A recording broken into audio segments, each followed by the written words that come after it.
నమస్తే తెలుగు న్యూస్ కి స్వాగతం. నేను రూపానాథళ్ళ.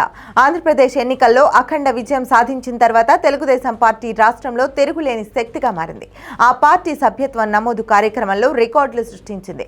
జగన్ 5 ఏళ్ల పాలనలో అష్ట కష్టాలు పడిన జనం స్వచ్ఛందంగా తెలుగుదేశం సభ్యత్వం కోసం క్యూ కడుతున్నారు. ప్రతి నియోజకవర్గంలోనూ గతంలో ఎన్నడూ లేనంత అధికంగా తెలుగుదేశం సభ్యత్వ నమోదు కార్యక్రమానికి స్పందన లభించింది. దాదాపు అన్ని నియోజకవర్గాల్లోనూ ఇదే పరిస్థితి కనిపిస్తోంది. తెలుగుదేశం పార్టీకి అంతగా పట్టు లేదని భావించే రాయలసీమ జిల్లాలో కూడా తెలుగుదేశం పార్టీ ఇప్పుడు బలంగా మారింది. దీంతో ఆ పార్టీ అధినేత ఇప్పుడు తెలంగాణపై దృష్టి సారించారు. ఆ రాష్ట్రంలో కూడా పార్టీకి పూర్వ వైభవం తీసుకురావడానికే లక్ష్యంగా అడుగులు వేస్తున్నారు. ఏపీలో ప్రభుత్వాన్ని ఏర్పాటు చేసినప్పటి నుండి సీఎం చంద్రబాబు తెలంగాణ పార్టీ బలోపేతంపై దృష్టి సారించారు. తెలంగాణలో నిర్వహించిన పార్టీ సభ్యత్వ నమోదుకు అపూర్వ స్పందన లభించింది. వాస్తవానికి తెలంగాణలో పార్టీకి క్షేత్రస్థాయిలో చెప్పుకోదగ్గ బలం ఉంది, క్యాడర్ ఉంది. రాష్ట్రంలోని సగానికి పైగా నియోజకవర్గాల్లో గెలుపు ఓటములను ప్రభావితం చేయగలిగేంత బలం తెలుగుదేశం పార్టీకి ఉంది. అయితే దానిని క్రియాశీలంగా మార్చేందుకు అవసరమైన నాయకత్వం మాత్రం కరువైంది. రాష్ట్ర విభజన తర్వాత పార్టీని నేతలు వీడినా క్యాడర్ మాత్రం చెక్కు చెదరకుండా అలాగే ఉందని పరిశీలకులు పలు సందర్భాల్లో ఉదాహరణగా విశ్లేషణలు చేశారు.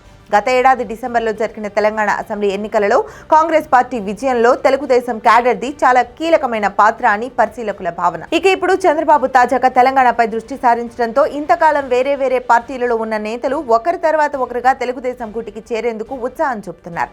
తీగల కృష్ణారెడ్డి వంటి నేతలు ఇప్పటికే బాహాటంగా తెలుగుదేశం వైపు చూస్తున్నట్లు ప్రకటించారు కూడా.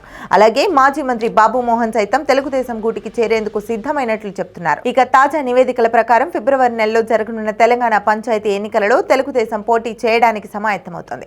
ఆ తర్వాత జీహెచ్ఎంసీ ఎన్నికలు, అటు పిమ్మట 2028లో జరగనున్న అసెంబ్లీ ఎన్నికలలో కూడా తెలుగుదేశం పోటీ చేయాలన్న లక్ష్యంతో ముందుకు సాగుతోంది. ఇందుకోసం త్వరలోని చంద్రబాబు రాష్ట్ర పార్టీ అధ్యక్షుడిని నియమించేందుకు కసరత్తు చేస్తున్నట్లు పార్టీ వర్గాలు చెబుతున్నాయి. తెలంగాణలో పార్టీ పునరుజ్జీవనం గురించి చర్చించడానికి చంద్రబాబు నాయుడు ఇటీవల ఎన్నికల వ్యూహకర్తలు ప్రశాంత్ కిషోర్, రాబిన్ శర్మలతో చర్చించినట్లు విశ్వసనీయంగా తెలిసిందే.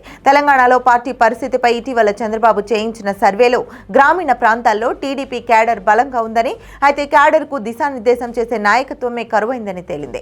దీంతో ఆ కొరతను తీర్చేందుకు చంద్రబాబు కసరత్తును ప్రారంభించారని అంటున్నారు. ఇందుకోసం రాష్ట్ర విభజన తర్వాత వివిధ కారణాలతో తెలుగుదేశం పార్టీని వీడి ఇతర పార్టీల పంచన చేరిన నాయకులను సొంత కూటికి చేరేందుకు తలుపులు బార్లా తెరిచినట్లు చంద్రబాబు సంకేతాలు ఇచ్చారు. మాజీలంతా తెలుగుదేశం కూటికి చేరితే రాష్ట్రంలో పార్టీకి పూర్వ వైభవం తథ్యమని అంటున్నారు.